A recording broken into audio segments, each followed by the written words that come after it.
Bon, qu'est-ce qui se passe avec le COF? Déjà, pour remettre un peu en contexte, qu'est-ce que c'est le COF?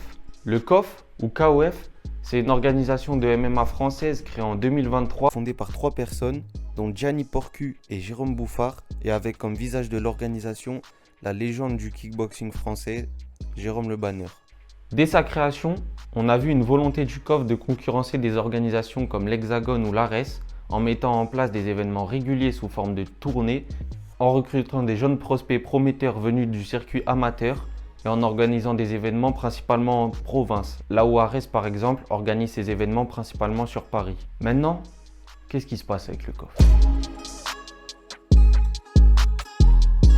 Ça fait plusieurs semaines qu'on a des remontées de combattants et de coachs sur les réseaux sociaux qui annoncent qu'il y a eu des impayés. Tout d'abord, comment tu as été contacté toi par le COF? Alors moi, j'ai pas été contacté directement. Mon manager, c'est Hatch, Stéphane Hatch Chauffourier. Ils sont rentrés en contact avec lui. J'ai fait mon premier combat professionnel avec eux. Je crois que c'était en février 2024.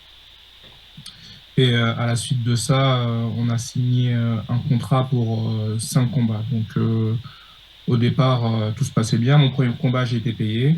Euh, le contrat que j'ai signé, j'ai fait un combat ensuite à Limoges où j'ai été rémunéré comme il fallait.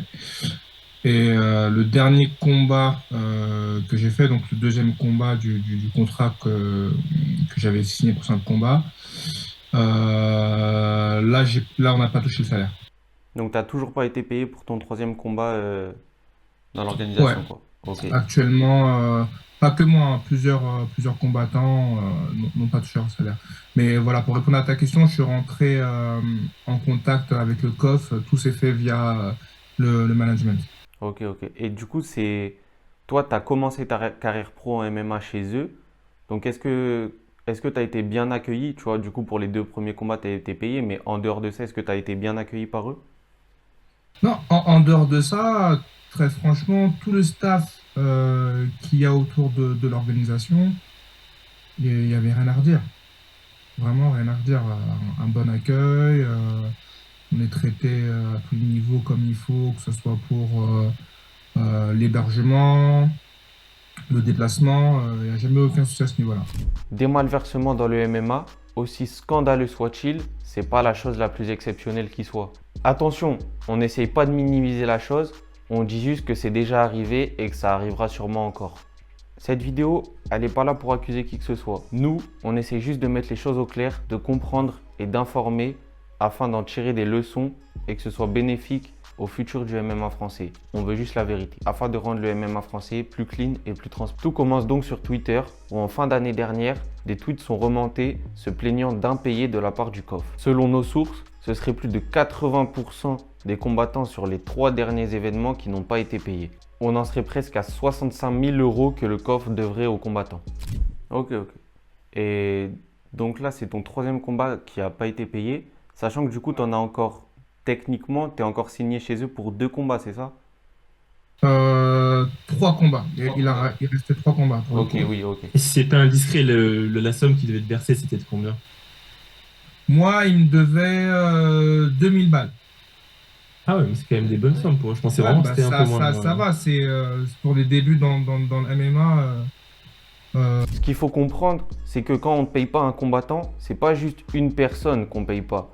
C'est toute sa team qui devrait toucher un salaire pour ce combat qui ne sont pas payés. Donc le coach, son nutritionniste, son manager. Déjà, on ne parle pas des combattants qui sont au sommet, qui sont des grosses stars à l'UFC. C'est des gars qui en vivent pas. Et s'ils en vivent, c'est à peine s'ils en vivent.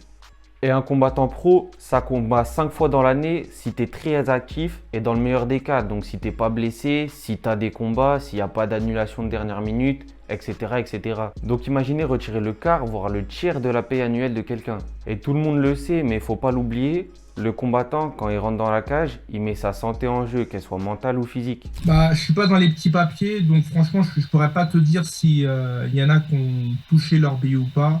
En tout cas, en ce qui concerne les combattants de la Hatch, Je peux te citer Joël Kouadja, Mouraz, David Agoyan.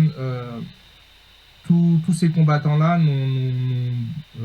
n'ont pas touché leur salaire. De plus, ces impayés ne se limitent pas aux combattants. Pour les prestataires, c'est pareil. Aucun n'a été payé pour l'édition de Nantes et on a eu pas mal de malversements avant ça. Pour RMC Sport, c'est pareil. Ils n'ont pas été payés et on peut même citer la FMMAF. Maintenant, pourquoi? Hep, je t'interromps 2 secondes. Si t'es pas abonné, pense à t'abonner. Sinon, like et partage, s'il te plaît, ça ferait vraiment plaisir. On a pu contacter quelqu'un qui travaille directement dans l'organisation et ce qu'il nous a révélé est encore plus gros que ce qu'on pensait. En gros, l'organisation fonctionnerait sur un système de billetterie en cavalerie. Pour faire simple, imaginons qu'il y ait 3 événements prévus, un par mois. Les combattants du premier événement seront payés avec l'argent du 3e événement. Vous le sentez venir? Ça peut pas durer éternellement comme ça. Du coup, quand les événements sont mal gérés et que certains finissent par sauter, les combattants des événements précédents ne sont pas payés. Et on se retrouve dans la situation actuelle. Ce qu'il faut préciser, c'est que ce système est complètement illégal. Toute l'organisation repose sur un système complètement illégal. Quant aux combattants qui sont encore signés au COF, ils sont dans le flou total. Ils ne savent pas si l'orga va tenir, ils n'ont pas de combat annoncé, ils savent rien sur le futur de l'organisation. Bah, faut le dire.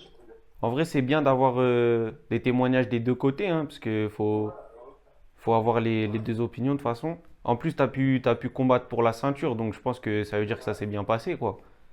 Euh, Maintenant, pour ce qui est de ton avenir, est-ce que en sachant, toi, du coup, t'es au courant qu'il y a des problèmes de paiement avec d'autres combattants, est-ce que toi, tu vas continuer de combattre là-bas? Parce que ton dernier combat, c'était là-bas. Est-ce que tu es encore dans l'orga ou...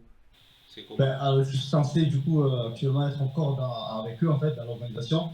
Mais en fait voilà, c'est le flou en fait dans l'organisation, on sait pas trop. Même au niveau de mon manager, tu vois en fait, du coup maintenant je suis avec une agence de management, c'est Exercess Management. Du coup c'est eux qui s'occupent de ça. Même eux, en fait, du coup, ils sont dans le flou, ils contactent les managers de l'organisation, en fait, du coup, directement en interne avec le coffre. Et en fait, Mais du coup, est-ce que tu as des nouvelles, toi? Est-ce que tu sais si tu as d'autres trucs de prévu? Bah, je pense que tu vas pas recombattre avant d'avoir été payé en vrai, mais est-ce que tu as des Ah ben, infos? bien sûr, bah, après, ce qui va se passer pour le COF, je peux pas te le dire. Concrètement, je ne sais pas comment ça se passer. Je sais qu'ils sont à la recherche apparemment d'un investisseur pour que l'affaire puisse être relancée. Moi, perso, j'ai de gros doutes. Ce qui va se passer par la suite, bah, déjà, on est en attente de notre paiement. Logiquement, on aurait dû être payé, si je dis pas de bêtises, le 25 janvier, je crois que devait y avoir un paiement. Ouais, ça Il y a date. encore eu des discussions où il disait que ça attend plus tard. Normalement, le 10 du mois d'avril, on devrait toucher notre argent. Et encore, il y a encore des espèces de pourparlers, on devrait toucher 50%. Il n'y a rien qui est clair, mais moi, non, je pense pas que l'aventure avec le COF, elle continuera. Et puis là, le management, il est en train de voir bah, déjà pour qu'on puisse toucher notre salaire et qu'ensuite on ait une clause de libération par rapport aux contrats qui ont été signés, quoi. On a l'exemple d'Axel Alfandari qui est obligé de combattre sur une carte de l'Influence Fight Club. Ben là, pour l'instant, tu vois, là, c'est vraiment un one shot. Là, le coffre, je suis encore avec eux, logiquement, vu que je suis sous contrat avec. Après, je sais pas, eux, tu vois, exactement s'ils comptent fermer, pas fermer. Du coup, pour l'instant, je suis censé encore être avec eux, mais du coup, vu que là, ils proposent pas de combat et tout, je peux aller boxer en Suisse. Et au vu de ce qui se passe, tu vois, comme tu dis. Mais après, pour le reste, en gros, c'est un peu incertain, tu vois. Je sais pas s'ils vont fermer. Ce que les gens trouvent également scandaleux, c'est que Jérôme Le Banner est en train de quitter le navire alors qu'il coule. L'ancienne légende du kick a en effet annoncé il n'y a pas longtemps que lui et le KOF c'était fini. Et d'après certaines rumeurs, il serait même en train de remonter une autre organisation à côté alors que le KOF coule sur les dettes et que les combattants n'ont toujours pas été payés. Qu'est-ce que tu as pensé Est-ce que tu étais au courant déjà du départ de Le Banner, de l'organisation, et du fait qu'il est en train de fonder une autre organisation à côté, pendant que tout ça est en train de s'écrouler en vrai un peu? Ah, j'étais au courant de rien. Bah là, tu m'apprends une news du fait qu'il est en train de monter une organisation à côté, du coup. Ouais, la Super League, je crois, un truc comme ça. Ok, bah tu vois, j'étais pas au courant. Maintenant, pour ce qui est de son rôle et de son implication dans tout ça, on n'en sait pas plus. Est-ce qu'il était au courant des impayés, du système financier sur lequel le COF se basait? Est-ce qu'il était derrière tout ça? On ne peut pas vous dire. On sait de cette même source interne que le COF souhaite repartir sur de nouvelles bases et continuer de fonctionner sans ce système financier illégal. Recommencer sur des bases saines avec plus de transparence. Et on a également appris, grâce à une des interviews qu'on a menées, C'est censé en fait se restructurer, tout ça. Mais en fait, du coup, on sait tout. En fait, on sait pas. C'est censé se restructurer, pardon. Mais on sait pas sur quoi ça va déboucher en fait. On sait pas trop. ouais, donc pour l'instant, t'as pas de prochain combat, il n'y a pas de, Non, pas y du a tout. rien. Pas du tout. Il y a un remaniement qui est en train de s'effectuer au niveau de la direction de l'organisation. Évidemment, tout ce qu'on leur souhaite, c'est de réussir à repartir sur de bonnes bases. Est-ce que la suite sera réalisable sans l'image de Jérôme Le Banner et avec une des pires pubs qui puisse exister pour une organisation de MMA? Ça va être compliqué, mais c'est pas infaisable. D'abord, il faudra renouveler le roster et aller chercher de nouveaux talents, car la plupart des noms de l'organisation, Boris Mbarga, Axel Alfandari ou Noah Guignon, sont déjà partis ou sont en train de partir. Ok, bah merci beaucoup en tout cas et force à toi pour la suite, hein. De rien. Merci les gars. Y a pas de souci. Encore une fois, dans cette vidéo, on n'accuse personne. On essaie juste de mettre les choses au clair. Tout ce qu'on souhaite, c'est le meilleur pour le COF, ses dirigeants et les combattants, en espérant qu'ils vont vite être payés. Sur ce, on vous dit bonne journée. Merci d'avoir regardé cette vidéo. On va essayer de faire un peu plus de contenu un peu original comme celui-ci. À la prochaine!